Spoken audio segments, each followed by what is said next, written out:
Ээмбүк төллөөлж байна. Тавуула кино тууж. Зохиолч Жанжвин Нарана, Нарангийн ангараг. Өгүүлэгч Пүрвдоржийн од гэрэл.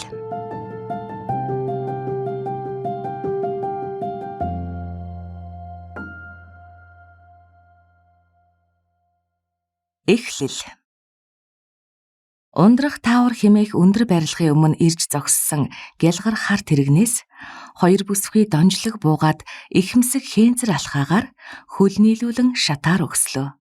Барилгын гол хаалганд тулж очмогц өөрөөсөө баг зэрэг өндөр нуруутай бүсгүйд арай намхан нь гадаах хаалгыг татан онгойлгож оруулмагцаа. Найз нь энэ хавьд зогсоод чамайг хүлээж байх уу? Гэж царайчлангуй асуусанд өндөрдөө бүсгүй нь ширв татан сэлбэлзэж захирангуй бардам дуугаар ганц найзаа хатавчинд бүлдээхгүй дагаад ор гэлээ. Уншигч авгайд тэдний талаар товчхон танилцуулъя. 30 иргэм насны бие хаа зүс царай ойролцоо хоёр бүсгүйн арай өндөр нуруутайг нь алиас сүрэнгийг хагаад насандаа ахадсан намтар түүхтэй баруун хязгаарын говьалтай аймгаас багын мөрөөдөл жүжигчин болох хүслээ дагаж хот хүрээ газар бараадсан агаад нутгийн ихчээрээ гайгүй сайн бэлтгүүлсний хүчинд соёл урлагийн их сургуульд орж суралцсны эцэст жүжигчин мэргэжлэр төгссөн ч мэргэжлэрээ ажиллаагүй олонний нэг нь болж U&D компани борлуулалтын албанд ажилд ороод удаагүй байхдаа тус компани ерөнхий захирал довчинтой амрагийн холбоо тогтоосноор амьдрал нь огцом өөрчлөгдсөн бүсгүй.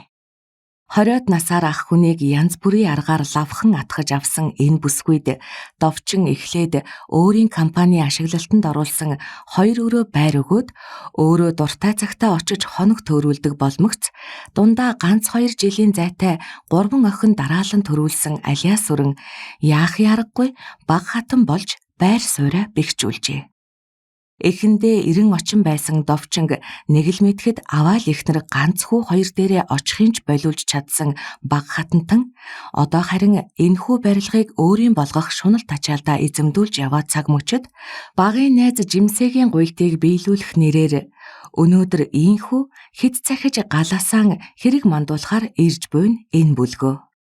Алиас сүрэнг бүгд л Анка хэмээн дуудах ба гойлог тэгшхэн хөлөөрөө тоглолт хийж бусдын харцыг булаад сурсан түүнд багийнх нь унган төрөх үлдээгүй шахам гоо сайхны хагалгаанд орсон учраас солонгос эмчийн гарын урд үгээр төрөлхийн мэт цэвэрхэн харагдах давхраатай алагнууд пропорц сайтай шивүүлж нумарсан хөмсөг үзүүр нь баг зэрэг дээшээ ээтгэр шулуухан хамар филер дүүрэн бомбогор уруул.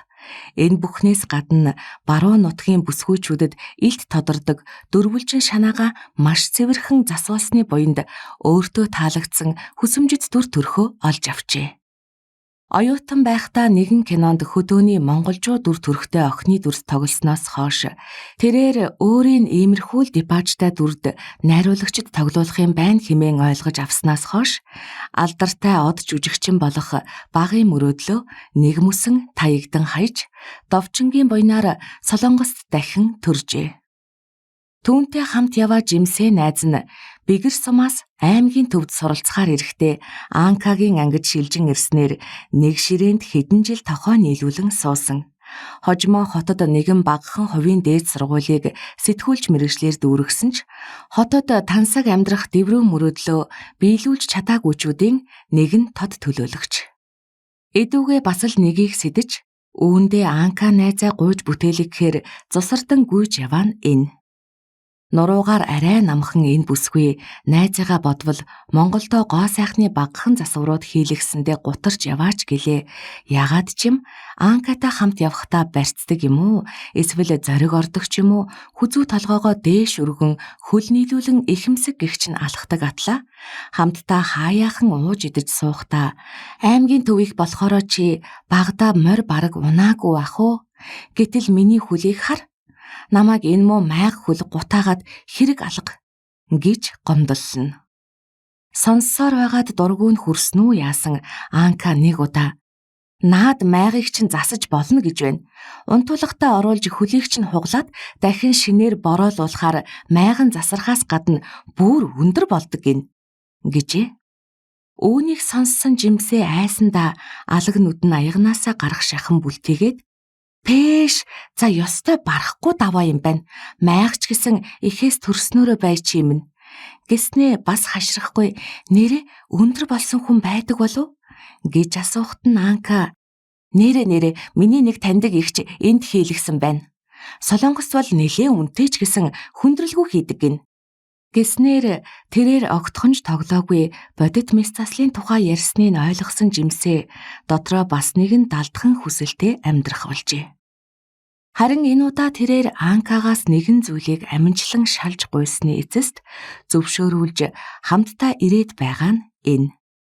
Ийм л эрт урдны барилдлагатай хоёр найз бүсгүй чухамхүү юуны учир энэхүү барилгын 6 дугаар давхарт орших нэгэн офисын өрөөний харалдаа лифтнээс бууж хамтдаа алхаад ирсэн ч жимсийн дотгош орохыг хүсэхгүй үүдний хүлээлгийн сандалд сууж үлдсэнийг үл тоож харин тэрхүү албан өрөөнд дотор юу болж буйг сонирхъя. Хоймрын ханандаа ундрах тааврынхаа гоёмсог зургийг голлуулан өлгөж, наан нь захирлын ажлын тухлаг том сандал ширээ байрлуулж, залгуулад 100% хэлбэртэй уулзалтын ширээг байрлуулжээ.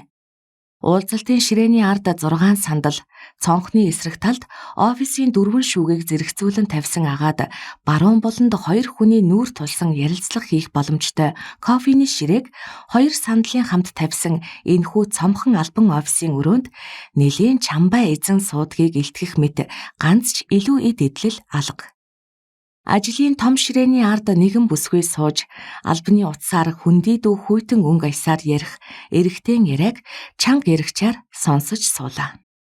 "Байна уу?" "Байна. Чам руу би Анкаг явууллаа. Найз хүүхэнтэйгээ очих бах." "Чиний бие сайн ажил төрөл гайгүй үсттэй." "Зүгээрээ. За тэр яах вэ? Гуйс ямиг болгочхоорой."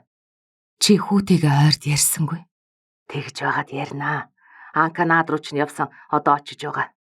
"Нөгөө л ярьдаг юм а ярина үз." "Үгүй. Офисын талбай асуун хэл амгүйхэн өгчхөөрэй." "Юу? Одоо бүр энэ байшинд орд суухан дутаад байна гинүү?" "Битгий хэрүүлүүдэд бай. Найздаа тусалж яваа юм. Хэллээ шүү." гэж уцаарлангуй хэлээд удсаа тасалсан хүн бол мөнөөх довчин ам бай. Ундрах захирал авайл нөхөр довчинтойгоо дөнгөж ярьж дуусмагц түүний өрөөний хаалгыг тогшиж зөвшөөрөлж авалгүй түрэмгий орж ирсэн Алиас сүрэнг хараад хүчээр бие барин суудалдаа суусаар угтлаа. Алиас сүрэн минь дусчгүй ихэмсэг төрхтөө алхсаар жижиг ширээний дэрэгдэх сандалд суугаад "Өвгөн ирсэн үү? Би найздаа нэг талбай авч өгөхөөр ирлээ." гэвэл "Ямар талбай? Яасан талбай?" хэмээн ундрах хүйтнэр хариулав. "3 дугаар давхарт байгаа онлайн худалдаа явуулж байгаа тэр талбай. Миний мэдхээр манай худалдаа үйлчилгээ бизнесийн талбай бүгд өөрсдийн гэсэн тогтвортой түрээслэгчдтэй. Тэр хамаагүй. Өвгөн надад нэгийг суллаад өг гэж сая яриаггүй мүү? Энэ таавар миний хууль ёсны өмч болохоор хэнийг оруулж гаргахаа би мэднэ." гэсний утсаараа залгаж түрээсийн талбай хариуцсан менежер бүсгүйг өрөөндөө орж ирэхийг өөрөгдлээ. Төд удалгүй менежер бүсгүй гүүхээрээ сандарч өрөөнд нь орж ирээд том боссын их баг хатад түнжин муудсан байртай муухай харцгаан суухыг хараад нүд нь бүлтгэнэн хэлэн нээдэрч арайхийн мэдлэв. "Намын туяа, манай 3 дугаар давхрын худалдаа үйлчилгээний хэсэгт түрээсгүй сул талбай бий юу?" гэж ундрах захирал асуусанд "Ястай байхгүй. Бүгд 2 жил орчим тасралтгүй түрээсэлж байгаа тогтвортой үйл ажиллагаатай түрээслэгчд байдгаа" гэв. Үүнийг л хэлүүлэхийг хүссэн мэт ундрах бардам харцаар Алиас сүрэн лүү хараад "Ажил хариуцсан менежерийн үгийг сонслоо тийм ээ? Сул талбай байхгүй л гэж байна да охин минь" гэлээ. Урд нь цаг ямагт довчингийн хамтаар ундрахтай уулзах үедээ хажуудаа бат хамгаалалттай хүний ёсоор хүссэн болгоно ихэрхүү гэгчин ярьж яргундаг байсан болохоос биш дангаараа ийхүү албан өрөөнд нь их хатантай ярилцах тунч амаргүй гэдгийг биеэрээ мэдэрч гарцаагүй байдалд орсондоо бандсан Алиас сүрэн "За яахав, та нар тэгжил бай. Гिचгээд өрөөний хаалгын уурандаа огцом татаад гарч одлоо. Үүдний хүлээлгийн сандал дээр түүнийг хүлээж суусан жимсээ "Хүүш Анка, яасан бэ?" гэсээр хойноос нь дагаж хариав. Тэд хамтдаа лифтэнд ормогц Анка 3 гих товчийг дараад өөрсдөө очие гэв. Лифт зогссоныг сонирдуулдаг жингэнэг хонхны дуугаар хаалга онгойвгүй юу алиас сүрэн шурдхийн гарч ирээд уур омгоо дарж уйхлах цээж рүүгээ баруун гараа зангидан цохиход жимсээ "Найзаа, яасан бэ?" гэж яаран асуусанд "Яах юу байдгийг? Түрээсийн менежер хүүхнээ дуудаж ирээд л амаа нийлүүлэн сул талбай байхгүй гэж хуцаж байдаг шүү. Өвгөнийг хамт ирээ гэж би хэлээд байхад ажил ихтэй гэд ирээгүй болохоор эзгүүдний энэ муу хөгшин чавганц нь намайг дээрлэхэж байна штэ." Химэн жигтэйхэн ууртай хариулсан түүний ар нурууг нь илэн таалж жимсээ аргыг нь олохоор зөөлөн айдуу дуугаар "Үхсэн, миний найз энэ байшинг нь авах чинь цаг хугацааны л асуудал цаа юу?" Гиснээ дээшээ тааз руу харж гараа зангидан занах нь инээдтэй гэж. Түүний ингэж аяглахыг харж баг зэрэг тайвширсан алиас сүрэн "Чи хэлдэ, заавал энд талбай байхгүй гэд авахад авах гэж зүтгэдэг нь ямар учиртай юм бэ?" гэлээ. Жимсээ хариуд нь "Их олон учир байна. Өнөө онлайн чин инх заяа мөнх заяа гэдэг хоёр ихэр чинь эндээс 200 гаруй мянган дагагчдтай лайв хөдөлтөөгөө явуулж ёстой өмцөм хийж байна штэ. Хоёулаа ээлжилж лайва хийгээд л нэг нь гутлаа, нөгөө нь эмэг бөгж гоо сайхан йогийн барааны захиалга авч хөдөө хотгүй илгээдэг байхгүй юу? Хүмүүс мэддэг болчихсон олны хүл байнга эргэлдэж байдаг энэ талбайг нь булаагаад авчихвал бэлэн мянган худалдан аврагчдтай болно. Цоо шинээр бизнес хийснээс хамаагүй хурдан цэцгэлнэ найзаа гэв. Үүнийг сонсож учрыг нь ойлгосон алиас сүрэн "За тэр дэлгүүр нь хаана байна вэ?" гэж түрэмгий асуухад жимсээ "Энэний цаад талын игнэнд наашаа яв" гэж алхаан түргсэн төрүүлж гүүх шахам замчиллаа.